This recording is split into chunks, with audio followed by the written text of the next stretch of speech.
एक घर से आवाज आ रही थी, बेटी दूध में पानी मिला दे। बच्ची ने कहा अम्मा उम्र का दौर है। अम्मा ने कहा क्या हो गया, उम्र थोड़ी देख रहे।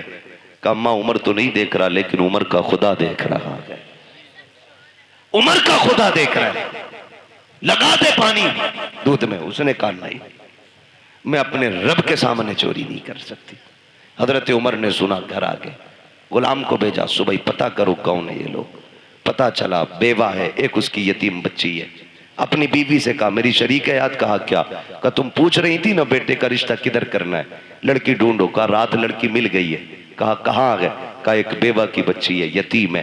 कहा रिश्ता वहां करेंगे? कहा हाँ। कहा कौन जाएगा? कहा तुम जाओगी। हाथ पकड़ा बीवी का, चल दिए। सुबह में दिन का उजाला है, बीवी से कहते जा रहे हैं शरीक हयात सुनो, अंदर जाके ये मत बताना कि तुम अमीरुल मोमिनीन की बीवी हो, तुम्हारा शौहर आधी दुनिया का बादशाह है, ये नहीं कहना है। चुप जाकर के इज्जत से बेटी मांगनी है, इज्जत से बेटी मांगनी है। हजरत उमर दरवाजे पे खड़े हो गए, बीवी को अंदर भेज दिया। किसको? हजरत उमर कहाँ है? कहाँ है हजरत उमर? दरवाजे पे। मैं एक बात पूछूं, बड़ी बेगैरती की है, शादी लड़के की है, वो कह रहा मेरा कजिन आएगा देखने के लिए, बीवी हमारी बनेगी, और भेज रहे कजिन को। यार तुझे पसंद है तो मेरी पसंद है। अरे बेगैरत तो आग लगे तेरी पसंद को, शर्म नहीं आती? कजिन को भेज रहा, उमर को देख, बेटे के लिए बेटी देखने आए, खुद दरवाजे के बाहर खड़े। बीवी से कह रहे हैं जा जाके बात कर और बताना मत मैं कौन हूं। अल्लाह अकबर। बीवी अंदर गई, जाके बैठ गई, सलाम किया। खातून ने पूछा कौन हो, क्यों आई हो? कहा एक जरूरत आपके दरवाजे तक ले आई है। कहा मुझ गरीब के दरवाजे से कौन सी जरूरत पूरी होगी? कहा एक बहुत अहम चीज आपसे लेने आए हैं। कहा गरीब लोग हैं साहिब, क्या अहम चीज हमारे पास होगी? आपने कहा ये जो आपकी बेटी है ना, ये हमारे घर की दुल्हन बना दो, हमें इसका हाथ हमारे हाथ में दे दो, हम इसे अपने घर की बहू बनाना चाहते हैं। इतना सुना ना, मां ने भी तड़प के कहा खातून चुप कर, मेरी बेटी यतीम जरूर है, मैं बेवा जरूर हूं, लेकिन अभी इतने भी गए गुजरे लोग नहीं है हम कि बिना पूछे कछे किसी के भी हाथ में बेटी का हाथ दे दे।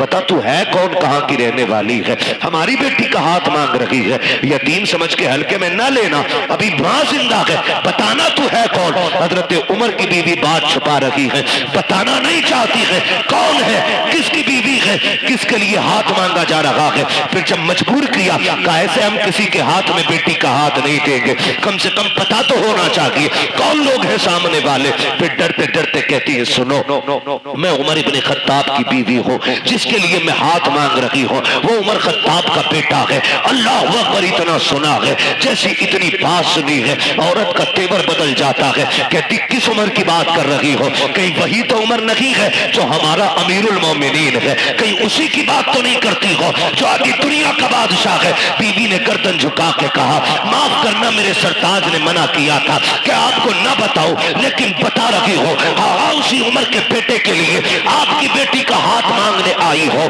कहती चल दिखा तो सकी, कहाँ है तेरा उमर? का वो दरवाजे के बाहर खड़ा है। अल्लाह अकबर। इतना सुना, बाहर जब औरत आई है, हजरत उमर दीवार से लगे हैं, हाथ उठे हैं, आंख में आंसू है। कहते हैं मालिक उमर को खाली ना लौटाना, आज उमर की इज्जत रख लेना, आज उमर की लाज बचा लेना, मालिक मुझे खाली ना लौटाना। ये रोते जा रहे हैं, कहते जा रहे हैं। औरत ने आके कहा था उमर क्या तू अमीरुल मोमिनीन है? कहा हाँ। कहा हम तुम्हें बेटी नहीं दे सकते। कहा किस लिए? कहा था दुनिया के बादशाह का बेटा और इधर यतीम की बेटी, बताओ निभाओ कैसे होगा? हजरत उमर ने कहा था ये न देख कि ये किसका बेटा है और बच्ची कौन है, ये देख तू भी नबी का कलमा पढ़ती है, हम भी नबी का कलमा पढ़ते हैं।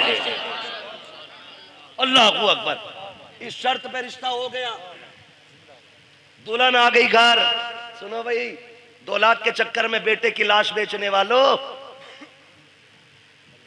मैं तो लाश ही बेचना कहूंगा उसको। 10-10 लाख में बेटे बेच देते हो। सुनो, दावे के साथ कहता हूं, ये बेटे वाले जो 10 लाख बेटी ब्याहने के लेते हैं ना, अगर बेटियां कीमत लिया करती तो ये आधे बच्चे कुआरे मार देते। एक बेटे के लिए बहू खरीद के नहीं लाता ये खुदसट बाप। आज 4 बेटे ना, फटा जा रहा, 40 लाख हो गए।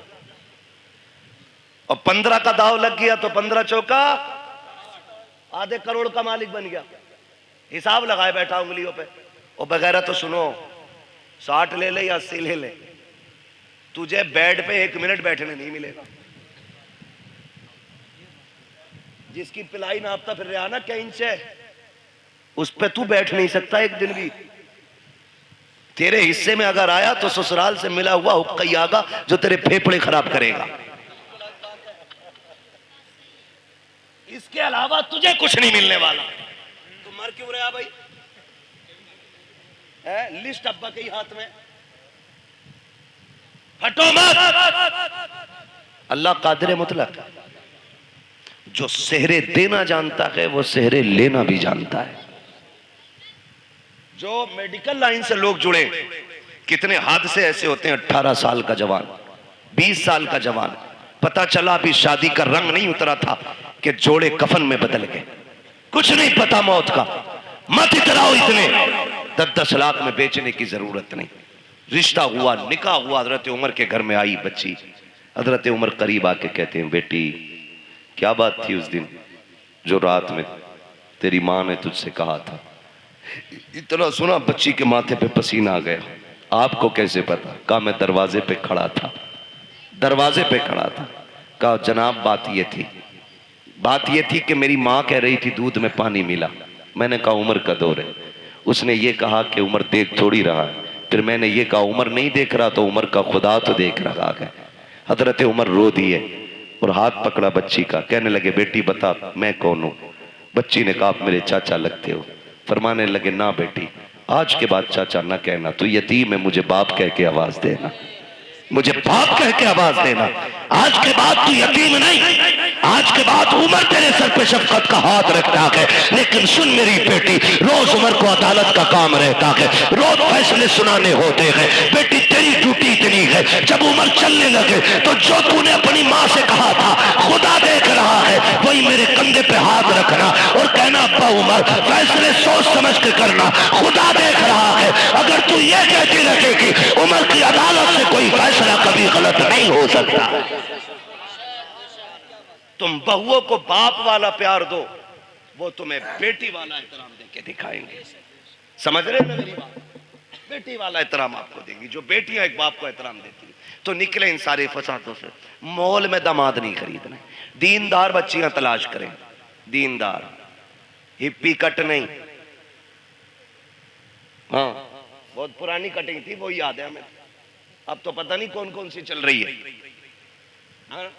ऐसा डिजाइन कह रहा मौलाना लड़की हमने देखी। ओहो कहां थे? कि फला जगह बर्थडे की पार्टी में देखी। हूर लग रही थी, हूर। आई है ना शादी के बाद जो दे दौड़ा, ले दौड़ा, उठा पटक के भूत आ गए। मैंने भूत नहीं, पूरी भूतनी लेके आया है। उतार दो, मैंने अपने बस की बात नहीं। भूत उसके उतारो जिस पे चढ़े हों, और जो खुद भूतनी हो। बोलो उसके कौन उतारेगा? कह रहा ऐसे बाल पड़े थे मियां, देखता रह गया। धोखे में मत पड़ जाना। ब्यूटी पार्लर ने बड़ा काम खराब किया है। ऐसे रंग बिरंगी मुंह बना देते, ऐसा लगता है कभी कभी के आटे के बोरे से निकल के आई है। और कैमरा ऐसा ऐसा फिल्टर मार रहा, कलवा भी कभी भूरा हो गया। ये कंडीशन है। फोटो भेज दिया, कलवा का फोटो आया, पूरा मोहल्ला देख रहा, दामाद बड़ा गोरा है। और फिर इतना घना सेहरा बनवाया कि कुछ टिप ही नहीं रहा था उसमें। और जब चौथी में आए दामाद तो फिर ढूंढ रहे थे सब, दामाद नहीं आया। यही तो है। मुंह कैसा? कभी मस्जिद गए थे, वुजू किया तो मुंह धुल गया। तो ये कंडीशन, ये हालात है। बेटी दीनदार तलाश करो। ये भी हैरत की बात है ना, कह रहा आईएएस चाहिए, आईपीएस चाहिए, बीओएमएस चाहिए, एलएलबी चाहिए। भाई तालीम अच्छी बात है। वो कहा था ना, गालिबन हफीज जालंधरी ने कहा था कि तालीम औरतों की जरूरी तो है, मगर खातून खाना हो वो सबा की परी ना हो। तालीम जरूरी है लेकिन हया के दायरे में रहे, शरीयत की हदों को पामाल न करे। बेटी दीनदार ढूंढो, फिर देखो अल्लाह कितनी बरकतें अता फरमाता है। वरना गलत नहीं कह रहा हूं, सच्ची बात है ये भाई, आपकी वजह से ये कुर्बानी पेश कर रहा हूं, एयरपोर्ट का अल्लाह मालिक है, सच्ची बात है। जो जहेज में कुरान आता पूरी जिंदगी जुज़दान में रहता है। वो बल्कि सास कहती है ना पहले ही 3 रखे, इसे मस्जिद में दिया, टीवी अपने कमरे में, एलसीडी अपने कमरे में, एलईडी अपने कमरे में, फ्रिज संभाल के रखिए टूट ना जाए, वॉशिंग मशीन स्क्रैच ना जाए। बुढ़िया खड़े होकर ऑर्डर जारी कर रही है, आया ना कुरान, कहती लल्ला इसमें क्या, इसमें क्या, कि अम्मा कुरान है। ए लल्ला 4 तो पहले से घर में रखे थे, ये भी ले आए, इसे मस्जिद पहुंचा दो। अगर ये कंडीशन घरों की हो जाए ना, फिर पूछना मत कयामत कब आ रही है, समझ लेना कयामत तुम्हारे दरवाजे पे आके खड़ी हो गई है, क्योंकि तुम्हारे घर में टीवी और फ्रिज रखने के लिए जगह है और रब का कुरान रखने के लिए जगह नहीं है। सोचना और फैसला करना, गलत नहीं कह रहा हूं। पढ़े क्यों? क्योंकि हमने बेटी को पढ़ाना जरूरी नहीं, बेटी को कुरान देना जरूरी समझा है। जहेज में होना चाहिए, चाहे उसे नमाज आती हो कि नहीं आती है। बाप अच्छा वो नहीं जो सोने की पेटी में रख के मुझको अंबर से लिखा हुआ कुरान बेटी को दे।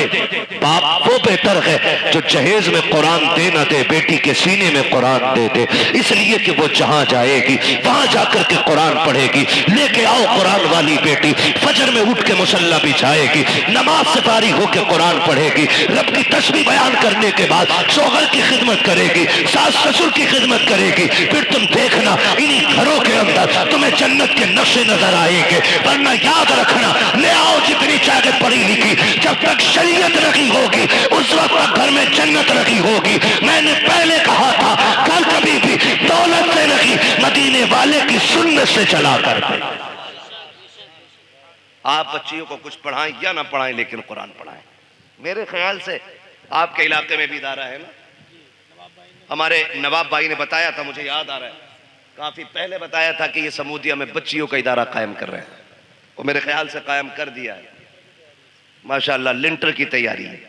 ये इदारे हमारे जिम्मेदारियां हैं हमारी, इन्हीं इदारों के जरिए इंशाल्लाह हमारी बेटियां कनीज़े फातिमा ज़हरा बनेंगी, कनीज़े फातिमा ज़हरा बनेंगी इन इदारों के जरिए बेटियां। मैं आपको एक बात बता दूं, बेटे बुरा ना माने, क्योंकि मैं भी अपने अब्बा का बेटा हूं। कोई ये ना समझे कि बेटों को बड़ा खुल के बुरा कह रहा है, ये सच्ची बात है। बेटे को ना कितने कुरान पढ़ा लो, वो जब भी पढ़ेगा ना हस्बे जरूरत पढ़ेगा और बंद करके यूं रख देगा। लेकिन अगर आपने बेटी को कुरान पढ़ाया है ना, वो जब भी कुरान पढ़ेगी ना, उसे कुरान के सफ़हात में बाप का चेहरा दिखाई देगा। बाप का इंतकाल हुए अगर 15 साल भी बीत गए होंगे ना, तो वो 15 साल के बाद कुरान बंद करके हाथ उठा के कहेगी, अल्लाह जो आयतें, जो रुकू, जो पारे, जो मैंने लाइनें पढ़ी है ना, इसका सवाब मेरे बूढ़े बाप की कब्र में अता फरमा।